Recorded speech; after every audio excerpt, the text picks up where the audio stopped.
Les femmes sont lunatiques, surtout quand elles ont leurs règles. Les hommes ont le goût du risque et aiment être aux commandes. Les femmes sont prévenantes et les hommes savent mieux se garer. Des qualités et des défauts supposés dont la responsabilité reviendrait uniquement à nos hormones. Ces dernières s'invitent en politique, Strength, power, stronger than ever before. dans les films, la publicité, la musique, mais aussi au cœur des débats scientifiques. Manliness results from the male hormone testosterone. Il est vrai que les hormones sont très actives dans notre corps. Elles transforment les enfants en adultes, régulent notre métabolisme et enflamment notre désir sexuel. Si les adolescents ont de l'acné et les femmes des bouffées de chaleur au début de la ménopause, c'est à cause d'elles. Les hormones influencent notre humeur et notre comportement. Mais sont-elles aussi puissantes qu'on le dit? Au point de structurer et piloter différemment les cerveaux masculins et féminins?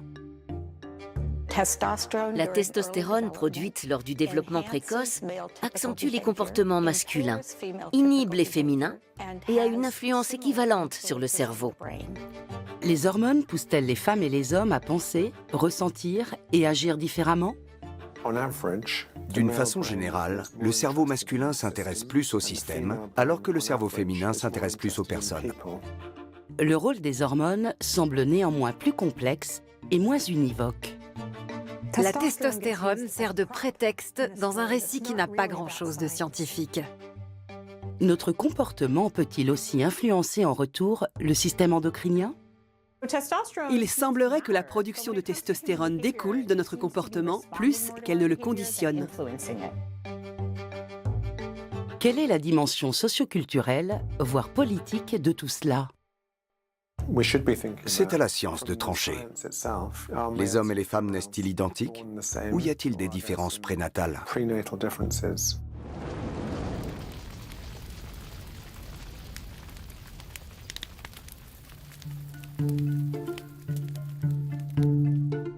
Les hormones sont des messagères discrètes mais efficaces qui contrôlent et coordonnent l'activité de tout notre organisme. En cas de frayeur, par exemple, les glandes surrénales produisent de l'adrénaline. La circulation sanguine distribue rapidement cette hormone du stress dans le corps afin de le préparer à se battre ou à fuir. Les hormones pilotent aussi notre métabolisme, notre croissance et notre cycle reproductif. Et elles jouent un rôle crucial dans le développement des organes génitaux. Vers la 7e semaine de grossesse, un pic de testostérone déclenché par les chromosomes sexuels fait apparaître chez environ la moitié des embryons des testicules et un pénis. C'est un garçon. Chez l'autre moitié, ce sont des ovaires et un clitoris qui se forment. C'est une fille. Les femmes sécrètent environ 10 fois moins de testostérone que les hommes.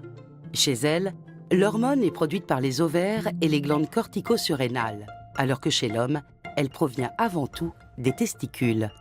La testostérone aide à maintenir notre corps en état de marche. Elle favorise la croissance et la densité osseuse, la production de globules rouges et la fonction cérébrale. Depuis longtemps, les scientifiques se demandent si la testostérone reçue dans le ventre maternel influence aussi le développement cérébral. Cela signifierait que les cerveaux masculins et féminins sont programmés pour fonctionner différemment, comme c'est le cas chez de nombreuses espèces animales. Mais pour l'être humain, la question fait encore débat.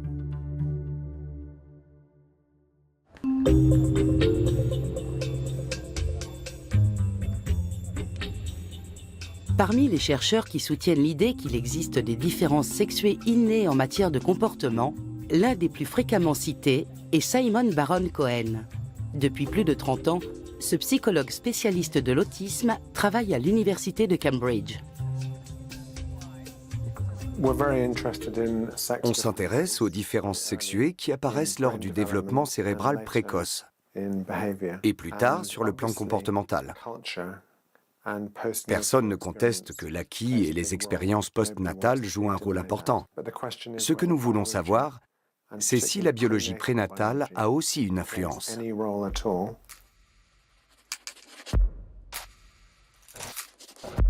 Afin d'évaluer si dès la naissance, hommes et femmes ont des prédispositions différentes, l'équipe de Simon Baron Cohen a mené une expérience avec des bébés âgés d'1 jour seulement. 2 stimuli leur étaient présentés l'un après l'autre. D'une part, le visage d'une étudiante, et d'autre part, un mobile fabriqué à partir de fragments de son visage. Plus d'une centaine de bébés ont été observés par les chercheurs qui ont mesuré combien de temps chaque stimulus retenait leur attention. Le résultat, plus de petites filles regardaient plus longtemps le visage. Et plus de garçons regardaient plus longtemps le mobile.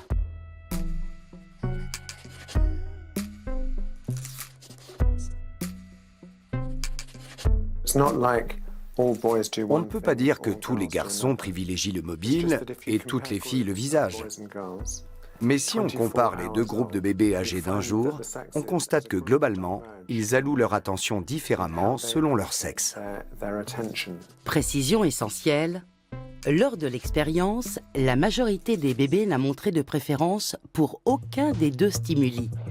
Mais pour le chercheur et son équipe, le résultat montre sans ambiguïté que les hommes et les femmes sont fondamentalement différents dans leur façon de penser et que cette différence est partiellement due à la biologie.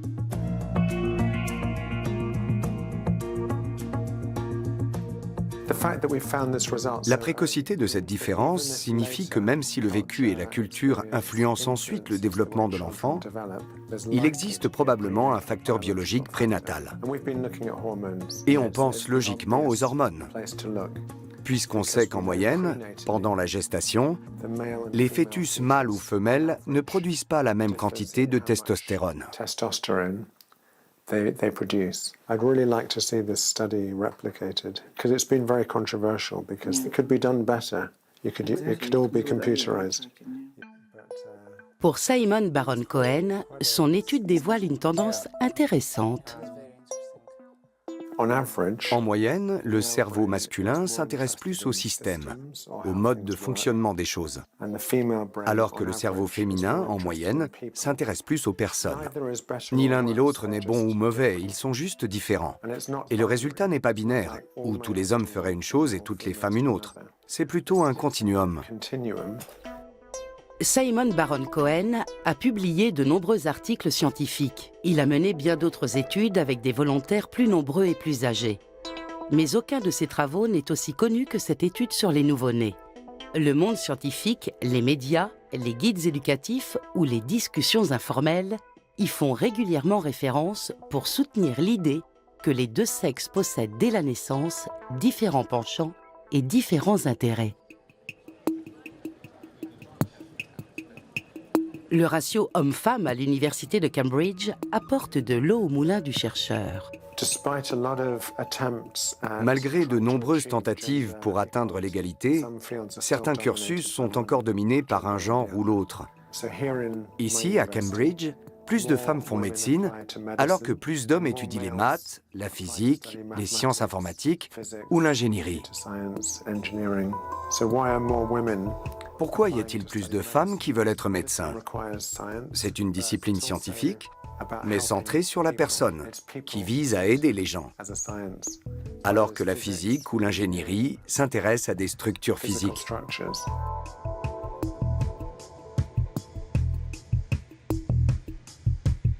En 2015, Simon Baron Cohen écrit à propos des mathématiques et des hommes: De tous les lauréats de la médaille Fields, qui équivaut au prix Nobel de mathématiques, 54 sur 55 étaient des hommes.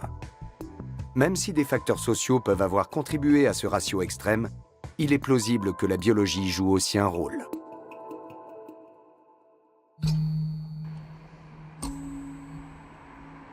Depuis, 8 autres médailles Fields ont été décernées, soit au total 63 lauréats, dont 2 femmes seulement. Sarah Grundle est mathématicienne, mais ne fait pas partie de ce groupe restreint.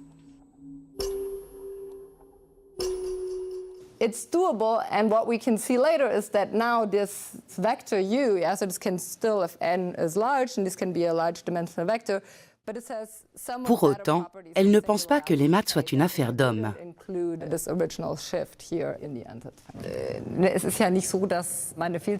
ne remporte pas une médaille Fields parce qu'on est particulièrement intelligent, mais parce qu'on a mené des recherches dans un certain domaine, qu'on a publié des articles, qu'on s'est construit une réputation et une carrière, qu'on a donné à voir ce qu'on a réalisé.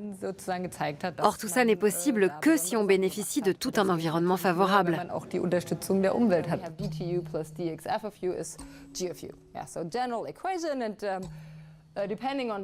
Docteur en mathématiques, Sarah Grundle conçoit des outils de simulation pour convertir le réseau de gaz allemand en réseau d'hydrogène.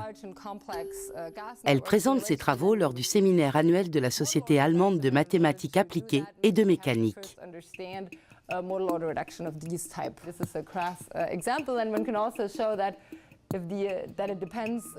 Seules 7 femmes sont présentes.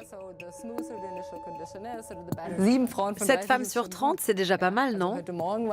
Ce matin, on était 40 et je crois qu'il y avait 3 femmes. Au début de ma carrière, dans une telle situation, j'étais tiraillée. Dois-je prendre la parole ou pas? Et si je parle, est-ce que ce sera plus remarqué parce que je suis une femme?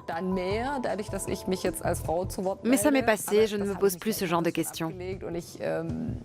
C'est devenu normal. Sarah Grundle est originaire d'un petit village allemand dans le Bade-Württemberg.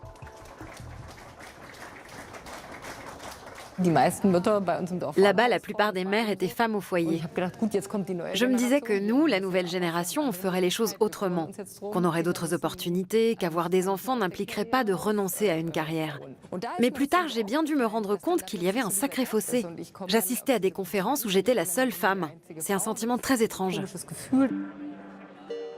À l'échelle européenne, autant de femmes que d'hommes optent pour des études scientifiques. Mais ensuite, plus on grimpe dans les échelons, plus les femmes se font rares.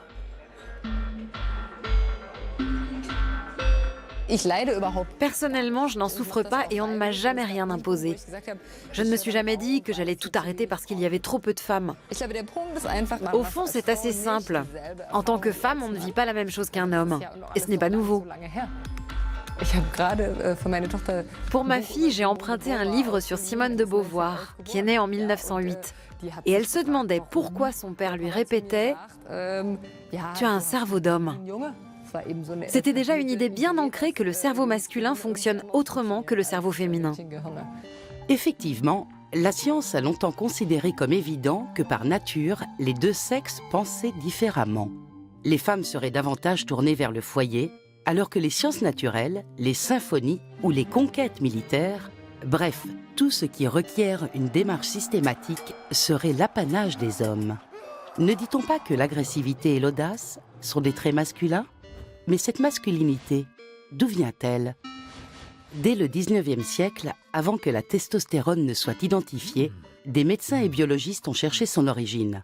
En 1849, le médecin allemand Arnold Berthold émet l'hypothèse que le caractère sexuel masculin trouve son origine dans les testicules. Pour le prouver, il castre de jeunes coqs qui deviennent mous, gras et perdent leur physiologie de mâle. Puis, il leur réimplante des testicules. Les coqs débordent d'énergie et de combativité.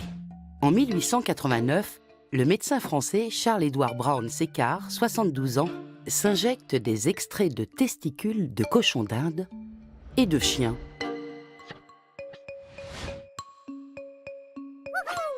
Le vieil homme se sent rajeunir. Mais 3 semaines plus tard, le spectaculaire rajeunissement disparaît. Probablement un effet placebo. Néanmoins, les expériences hors normes du médecin contribuent à la naissance de la science des hormones, l'endocrinologie. Manliness results from the male hormone testosterone. Au XXe siècle, la science associe à la testostérone une foule de traits supposés masculins. L'agressivité, le goût du risque ou les comportements de domination. Mais les études récentes réfutent cette approche. Baby. Ce qui n'empêche pas les différences sexuées dans la réflexion, le ressenti ou le comportement. La neuroscientifique Melissa Hines a observé pendant plusieurs années des sujets particuliers en train de jouer. Des petites filles entre 3 et 11 ans atteintes du syndrome adrénogénital, un déficit enzymatique qui fait qu'avant même leur naissance, elles produisent autant de testostérone que les garçons.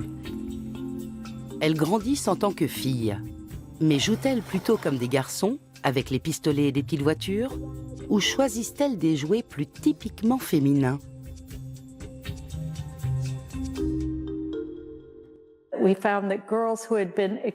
Nous avons constaté que les filles qui ont été exposées à des taux élevés d'androgènes avant la naissance préfèrent les jouets généralement appréciés par les garçons, comme les véhicules. L'explication la plus probable à ce comportement, selon nous, est la testostérone.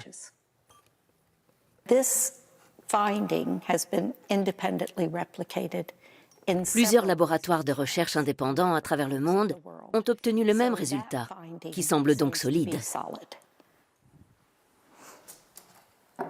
Melissa Hines veut maintenant déterminer si un taux anormalement élevé de testostérone avant la naissance a des répercussions jusqu'à l'âge adulte.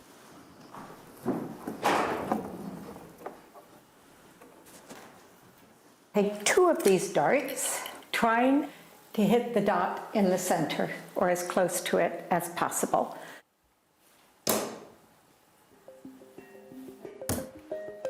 Son expérience inclut des tests moteurs, cognitifs et de personnalité.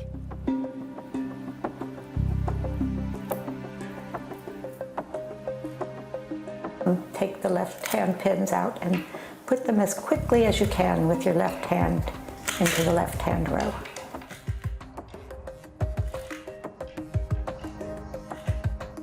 Puisque notre présence risquerait de fausser les résultats, c'est une de ses collègues qui se prête à l'expérience pour notre caméra.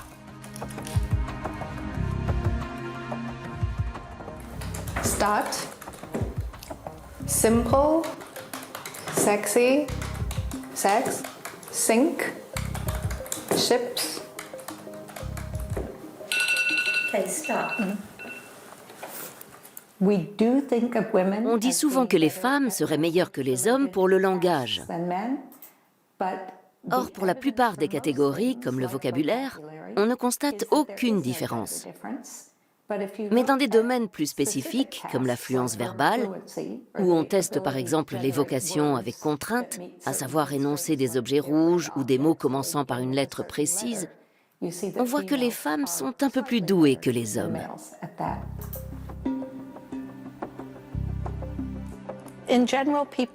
On a tendance à considérer que les hommes sont meilleurs en représentation spatiale et en mathématiques. Mais nous n'avons pas trouvé de preuve que la testostérone pendant la grossesse améliore les performances mathématiques. Les hommes sont plus doués pour certains exercices de représentation spatiale. Le plus grand écart entre les sexes apparaît pour la rotation mentale en 3 dimensions, où il s'agit de visualiser un objet qu'on fait tourner dans l'espace. Mais la chercheuse met en garde contre une surinterprétation de ces différences. Une différence classique entre les représentants des deux genres est la taille. On sait tous que les hommes sont plus grands que les femmes, mais aussi que certaines femmes sont plus grandes que certains hommes. L'écart entre les genres est variable. On retrouve le même écart chez les garçons et les filles quant aux préférences envers les jouets. En revanche, en ce qui concerne d'autres composantes comme les traits de caractère, à savoir l'agressivité ou l'empathie, ou les capacités cognitives comme la représentation spatiale ou le langage, les différences sexuées sont bien moins marquées. Elles sont entre 10 et 50% moins importantes que l'écart de taille. La neuroscientifique s'est aussi fixée pour objectif de déterminer si les différences comportementales peuvent être liées à une activité cérébrale différente chez l'homme ou la femme. Pour cela, elle soumet ses volontaires à une IRM juste après qu'ils ont passé les tests. On observe des différences sexuées dans le cerveau, mais pas partout, et elles ont tendance à être petites. De plus, un individu peut présenter un cerveau plus masculin à certains endroits et plus féminin à d'autres.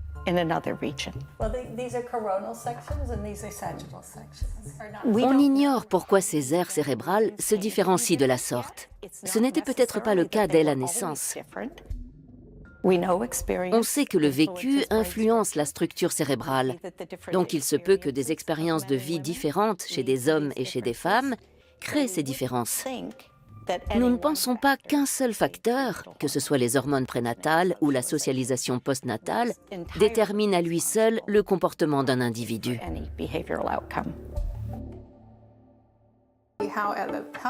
Après plus de 40 ans de recherche, Melissa Hines affirme que les hormones ont bien une influence sur le cerveau de chaque sexe et sont probablement à l'origine de différences.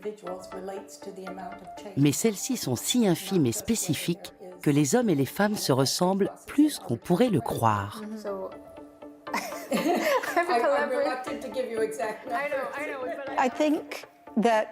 Notre corps est une structure biologique qui nous accompagne et qui change au fil de notre vie. Parfois du fait de changements programmés génétiquement, parfois en réaction à notre environnement.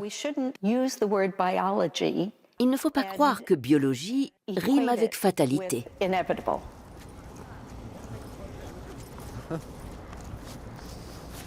Depuis son adolescence, Mats Heines se bat justement contre le déterminisme génétique. Je veux juste vivre comme un homme normal, sans que personne ne remette ça en cause. Mats est transgenre.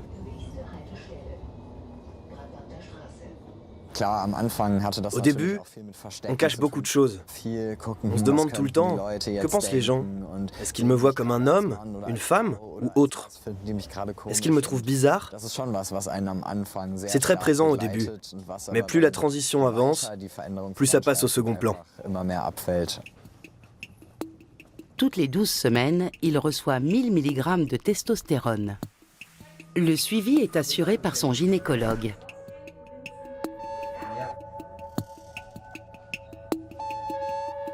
Ich merke halt immer, dass es bei mir relativ extrem ist, so nach 5 bis 7 Wochen, wenn der Testosteronspiegel ja ordentlich hoch ist, also dass ich da schon echt Nebenwirkungen merke, dass ich zum Beispiel viel schlechter einschlafen kann oder verstärkt Haarausfall habe. Das ist möglicherweise tatsächlich ein Testosteroneffekt. Dann wäre das zum Beispiel eine Möglichkeit, die Dosis vielleicht zu verteilen. Après de nombreuses consultations psychologiques, Mats a commencé les injections de testostérone en 2019 afin de masculiniser son corps. La pilosité faciale et corporelle s'accentue. Le traitement change l'apparence physique, la masse musculaire. Il faut aussi s'attendre à voir le clitoris grossir et la voix muer. Ces deux derniers changements sont irréversibles. Au bout de 2 à 5 ans, les changements déclenchés par le traitement hormonal sont achevés. Mais pour les pérenniser, Mats devra prendre de la testostérone à vie.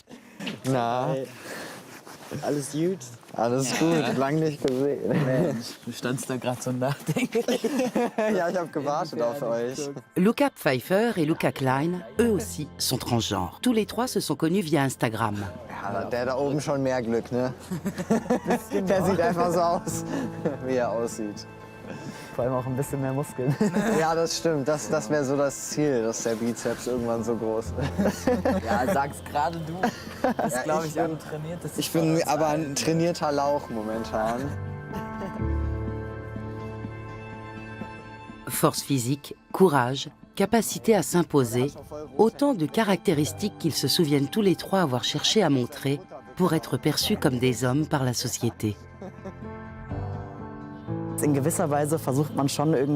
D'une certaine façon, on se sert aussi des clichés pour avoir l'air encore plus masculin. Au début de ma transition surtout, j'essayais vraiment d'avoir l'air plus viril.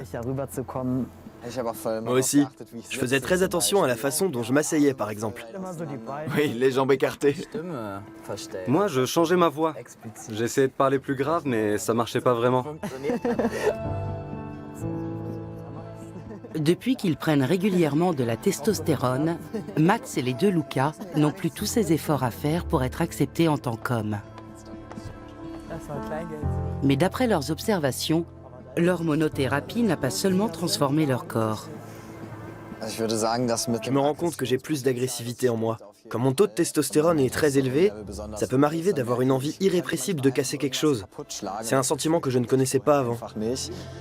Je n'arrive plus à faire plusieurs choses à la fois. C'est flagrant. Mais j'ai aussi moins de mal à prendre des décisions, je ne réfléchis plus pendant des heures. J'ai l'impression que mes peurs se sont un peu atténuées. Elles n'ont pas complètement disparu, c'est pas un remède miracle non plus. J'ai encore très peur des araignées par exemple. Mais j'ai aussi le vertige, et aujourd'hui, je peux être ici et regarder en bas sans paniquer, ce qui n'était pas le cas avant. Est-ce vraiment la testostérone qui a modifié le comportement des trois amis transgenres? Si leur confiance en eux s'est améliorée, c'est peut-être aussi tout simplement parce qu'ils ont enfin obtenu, grâce à la testostérone, les changements physiques qu'ils attendaient. Ce n'est pas forcément lié à l'hormone elle-même, mais à un bien-être accru qui se répercute sur la confiance en soi. Je le constate très souvent. Il est possible qu'ils se sentent plus hommes, qu'ils agissent et pensent en tant que tels, parce que leur entourage n'attend pas autre chose d'eux. Sur le plan professionnel aussi, l'idée persiste que les hommes et les femmes n'ont pas les mêmes aspirations et qu'il y a un fondement biologique à cela. Selon un sondage, moins d'une collégienne allemande sur 10 s'imagine faire un métier relatif aux maths et à la technique. Come on, everybody, the refreshments are ready. Boy, they look good. Alors que les filières techniques offrent de bonnes perspectives d'emploi et des salaires avantageux, les femmes allemandes ne représentent que 15% des employés. Dans les métiers du social et des soins à la personne, moins bien payés, elles sont en revanche 80%. En Allemagne, les femmes gagnent 1/5 de moins que les hommes. Dans le monde, elles assurent les 3/4 des tâches ménagères et familiales non rémunérées. She knows it's the modern way to keep her house hygienically clean. Comme la France, l'Allemagne a instauré un quota de femmes siégeant au comité de direction des grands groupes. Mais en parallèle, de nombreux managers affirment qu'ils ont du mal à trouver des candidates qualifiées pour les postes à responsabilité. Beaucoup de femmes préférant cesser de travailler pour avoir des enfants. Alors que faire si les femmes n'ont pas envie d'être chefs ou de faire de la programmation informatique? Si l'ingénierie ne les attire pas, parce que leurs hormones les prédisposent plutôt à prendre soin des autres. La discrimination positive en faveur des femmes n'aurait alors pas de sens et serait même injuste vis-à-vis des hommes. D'ailleurs, nature ou culture, qu'est-ce qui fait de nous une femme ou un homme?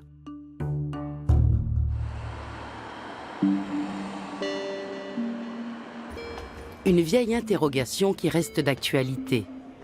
Dans certaines universités comme ailleurs, la question du genre suscite des débats houleux.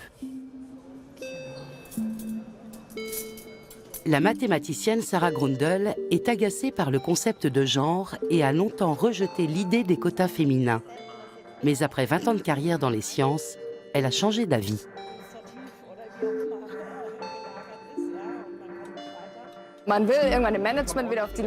On veut grimper les échelons dans la hiérarchie tout en ayant l'assurance que le poste qu'on laisse derrière est bien pourvu. Pour beaucoup, cela revient à y placer quelqu'un qui a le même profil. C'est un comportement humain. Le problème dans ce cas, c'est qu'un homme aura tendance à embaucher de nouveau un homme. Donc si on n'intervient pas activement pour imposer une femme, les choses n'évolueront que très lentement. Après avoir longtemps vécu à l'étranger, Sarah Grundel s'est rendue compte qu'en Allemagne, la répartition traditionnelle des rôles est encore largement de mise. On peut se demander d'où ça vient. Ça commence dès le jardin d'enfants. Oui, et même avec nos propres enfants. Moi, j'ai tout fait pour les élever de façon neutre. Mais ça ne marche vraiment pas. Et on le voit dès le jardin d'enfants. Par exemple, quand les garçons jouent aux petites voitures et démontent leurs roues, les filles les regardent avec dégoût et disent « Viens, On va jouer à la poupée. Moi, j'ai jamais connu ça avec les miennes. Elles se sont jamais intéressées aux poupées. Les chercheuses aimeraient qu'il y ait plus de modèles de réussite féminine et pas seulement dans les mathématiques.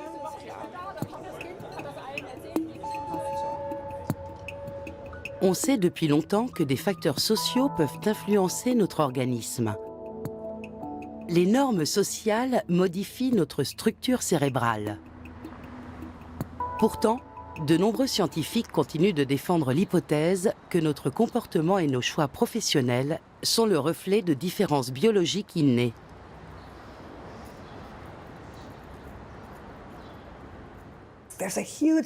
Un très grand nombre de travaux sur le sujet depuis de nombreuses décennies ne corroborent pas cette hypothèse. Malgré tout, la montagne de résultats semble convaincre les gens que ce champ de recherche mérite d'être creusé. Rebecca Jordan-Young est professeure en sociologie des sciences médicales et spécialiste des études de genre. J'étudie les méthodes scientifiques utilisées par les autres chercheurs. J'observe en quelle mesure leurs études respectent les principes fondamentaux de la recherche scientifique. Elle a évalué plus de 500 études sur la testostérone, notamment l'étude sur les bébés de Simon Baron-Cohen. Sa conclusion, ce n'est pas parce qu'un bébé regarde quelques secondes un visage ou un mobile qu'on peut en déduire l'existence de différences sexuées innées, et certainement pas qu'elles sont dues à la testostérone. Autre point qui la rend sceptique, en 20 ans, l'étude n'a pas été vérifiée.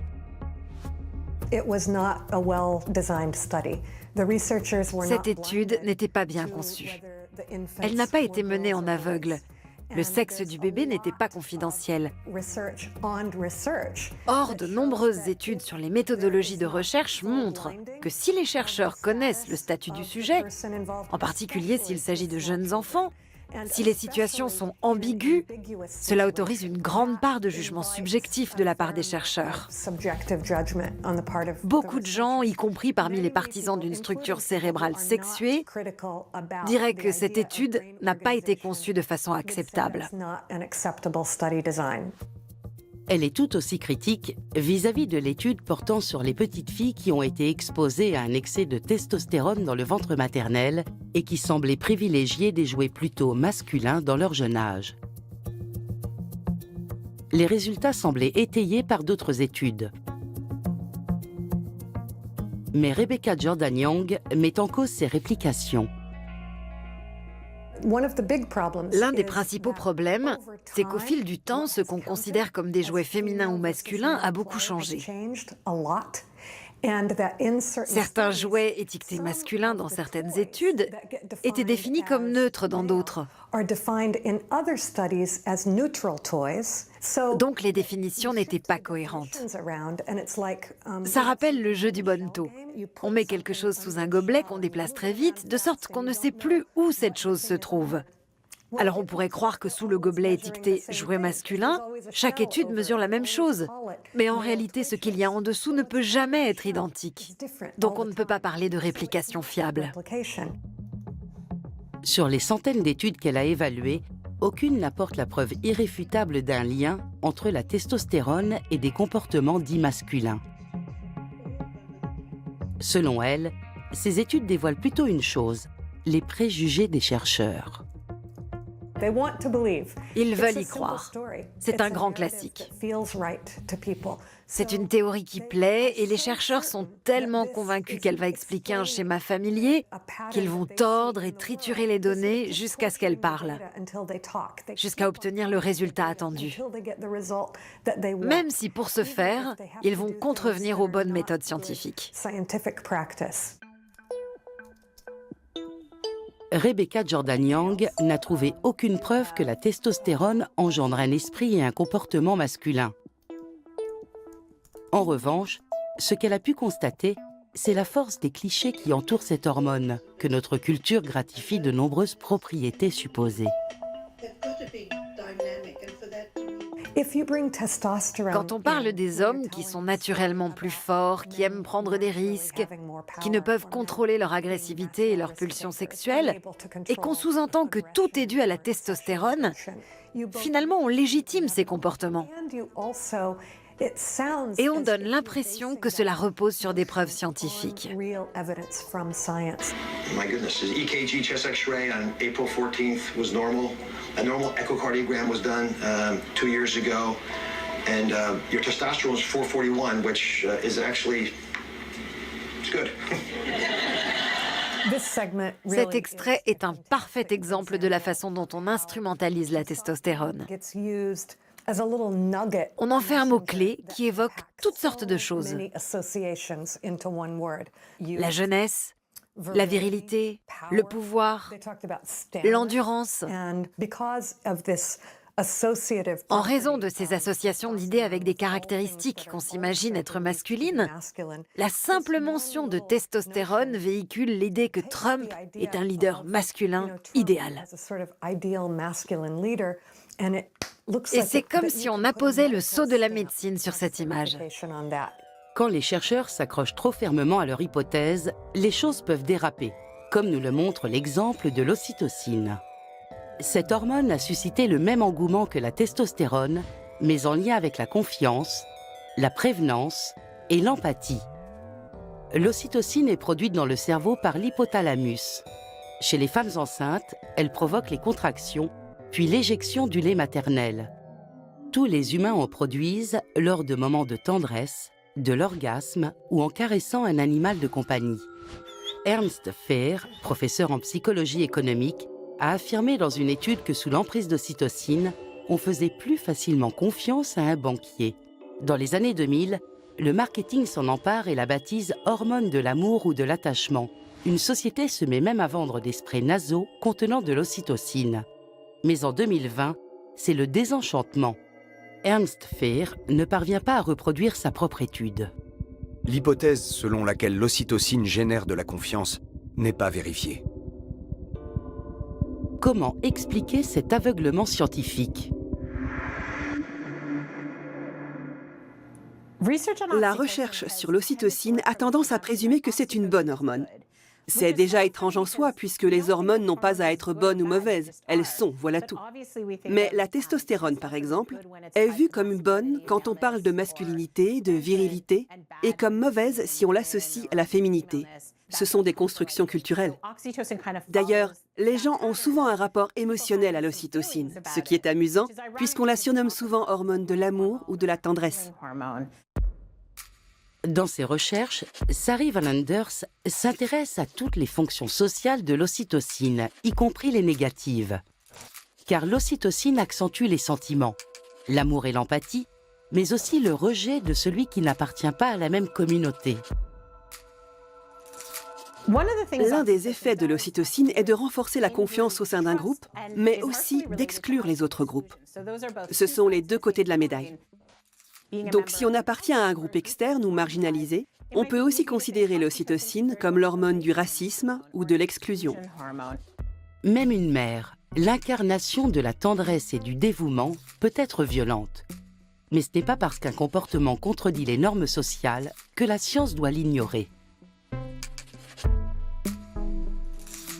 Il faut une approche de l'endocrinologie plus scientifique, plus large et plus ouverte, sans biais culturel de ce qui est bon ou mauvais. Hallo, ich komme ja gar nicht rein jetzt. Ja, wir machen auch. Une mère se sacrifie pour ses enfants. Un cliché avec lequel Sarah Grundle a grandi en Forêt-Noire. Elle a donné naissance à ses deux aînés à New York pendant son doctorat. La plus jeune est née en Allemagne. Cette image idéalisée de la mère qui s'occupe à longueur de journée de ses enfants, c'est une injonction à laquelle j'ai essayé d'échapper. Elle et son partenaire se partagent l'éducation et les soins des enfants de leur famille recomposée. Ils refusent l'idée que par nature, l'un soit plus dévoué que l'autre. Il y a une sorte d'instinct qui fait qu'on veut être présent pour eux. On crée un lien avec son enfant, on apprend à le connaître et on veut qu'il se porte bien. Et je ne crois pas que ce soit une question de sexe. Le fameux instinct maternel est-il sans lien avec les hormones? Peut-il aussi naître chez un père, un beau-père ou un parent adoptif qui passe assez de temps avec ses enfants? Aujourd'hui, les 2/3 des hommes allemands veulent être plus présents pour leurs enfants que leur propre père. Et la moitié d'entre eux est pour une répartition égale des tâches domestiques. Pour le partenaire de Sarah Grundl, cela implique de pouvoir se mettre en retrait et donner la priorité à la carrière de sa compagne. Parmi mes connaissances, il y a un homme un peu plus âgé que moi qui a fait une carrière classique de banquier et qui a du mal à comprendre ça. Il pense qu'un homme ne devrait pas suivre sa femme au gré de sa carrière, mais que ça devrait être l'inverse. Entre les familles recomposées modernes, ceux qui veulent vivre librement leur identité sexuelle et les mères qui veulent faire carrière, les catégories classiques hommes-femmes s'effacent.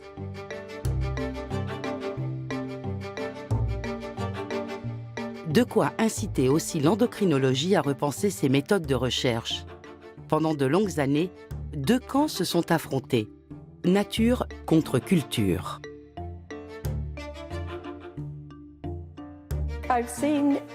J'ai vu la recherche osciller comme un pendule.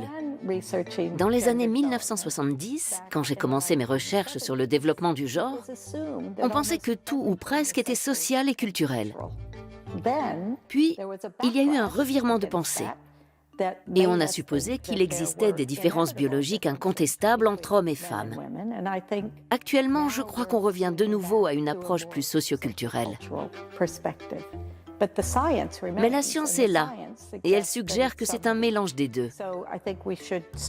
Nous devrions cesser de nous quereller pour savoir si c'est l'un ou l'autre, ou si l'un prime sur l'autre, et étudier plutôt comment les facteurs interagissent.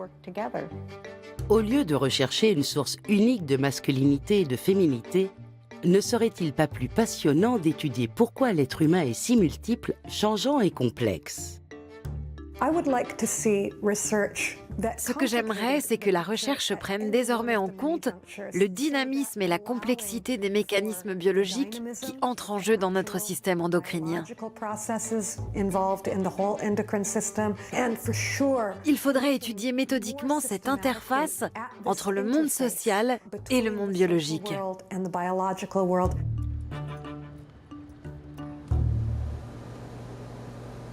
Au Van Anders Lab à Kingston, Canada, on a déjà commencé. Typiquement, la recherche s'intéresse à l'effet des hormones sur le comportement. Nous, on étudie plutôt l'inverse. Comment notre comportement influence les hormones. Nous sommes des organismes biologiques complexes et nos corps sont littéralement façonnés par ce qu'on est, ce qu'on fait, ce qu'on est capable de faire, ce qu'il nous est interdit de faire, etc. En tant que scientifique, c'est passionnant d'essayer de comprendre tout ça.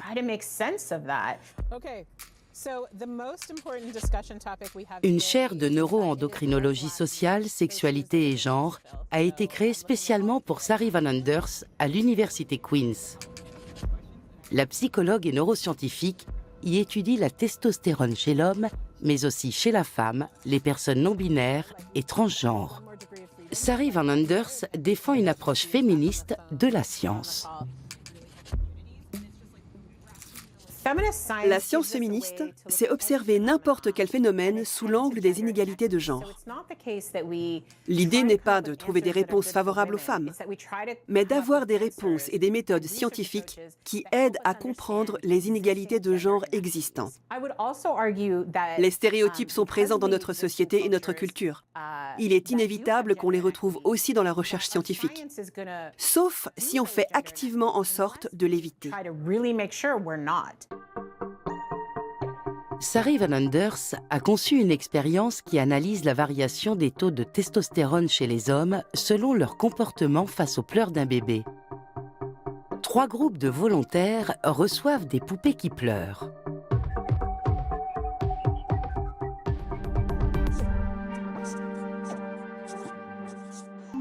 Le premier groupe reste passif et ne tente pas d'apaiser le bébé. La poupée continue de pleurer.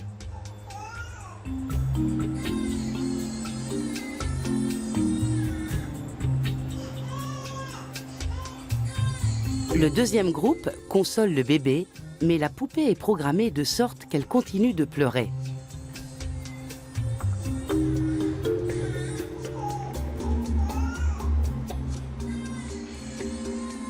Le troisième groupe console également le bébé, mais cette fois-ci, la poupée s'arrête de pleurer.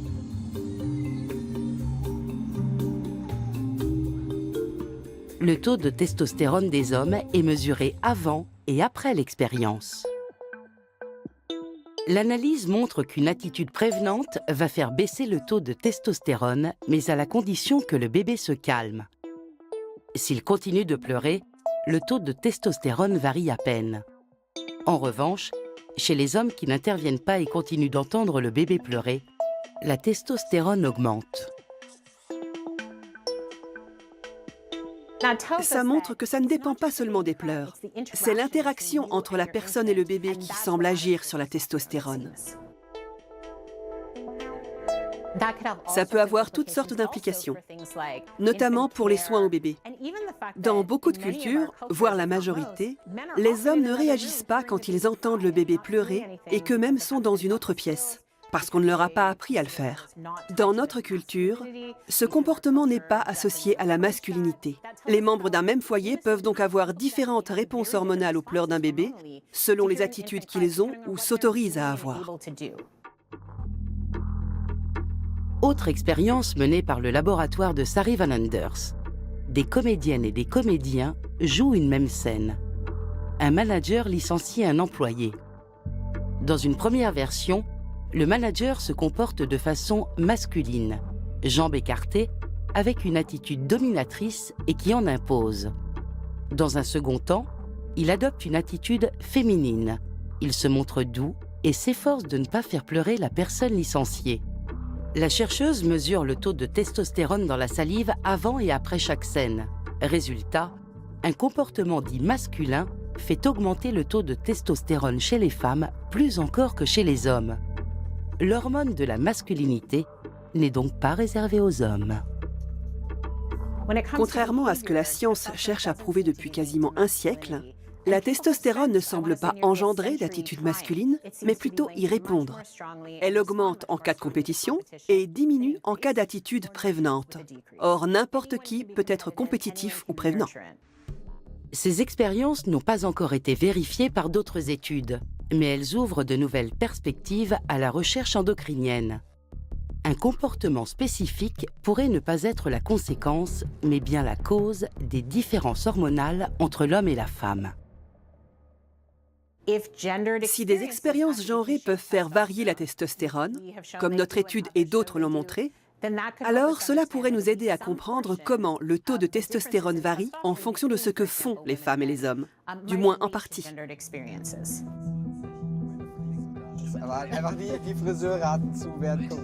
Luca Pfeiffer, Luca Klein et Matt Senes parlent ouvertement de leur taux hormonal et de leurs expériences de vie sur Instagram. Luca Pfeiffer, qui est musicien, a enregistré un duo avec lui-même. Wenn du einfach nur da stehst, verliere mich in deinem Blick, kann mir irgendwer sagen, ob das mit uns klar geht.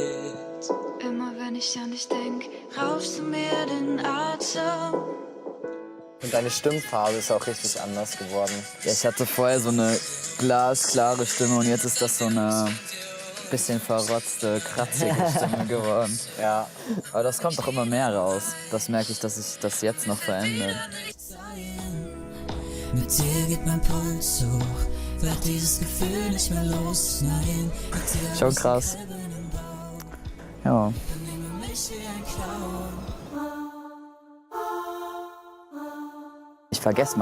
J'oublie parfois que je suis trans. Je m'en souviens surtout quand je vais sur mon compte Instagram ou que je reçois mon injection. Le reste du temps, je m'en rends plus compte. Je vis ma vie. Für mich ist Testosteron eigentlich Pour moi, la testostérone, c'est un moyen d'être heureux, même si ça paraît bizarre. Elle m'a apporté les changements que j'attendais. Ma voix est plus grave, mon corps a changé d'allure, et il réagit très bien. Ça me rend heureux. Je suis un homme. N'importe qui s'en rend compte en me voyant. Donc, je n'ai plus besoin de faire des efforts pour paraître plus masculin, parce que c'est déjà le cas.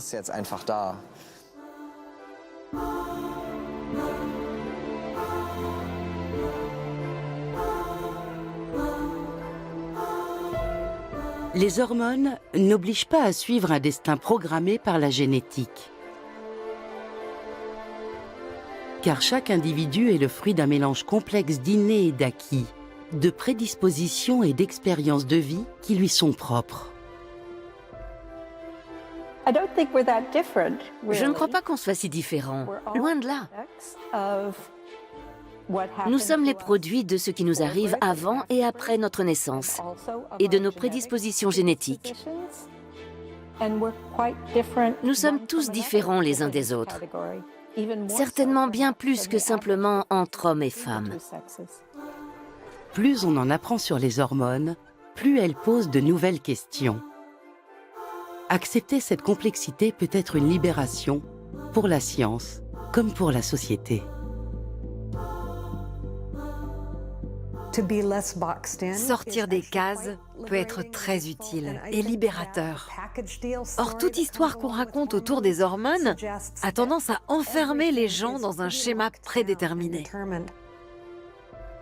Je pense que plus on en apprend, plus on se détache de ce scénario, ce qui nous laisse la place pour respirer. Aujourd'hui, on parle plus ouvertement de diversité des genres, d'inclusivité. C'est fantastique. Et je ne crois pas que les progrès dans ce domaine s'opposent à la recherche scientifique sur des différences innées entre les sexes. Ce sont deux choses qui doivent s'harmoniser. Je suis optimiste. À la différence des autres animaux, l'être humain a la possibilité de s'affranchir des limites présumées de sa biologie. Mais le souhaite-t-il vraiment ? C'est une question à laquelle la science ne peut pas répondre. La question c'est, voulons-nous changer quelque chose ? Et si oui, pourquoi ne pas intervenir là où c'est possible, à savoir dans la sphère sociale ?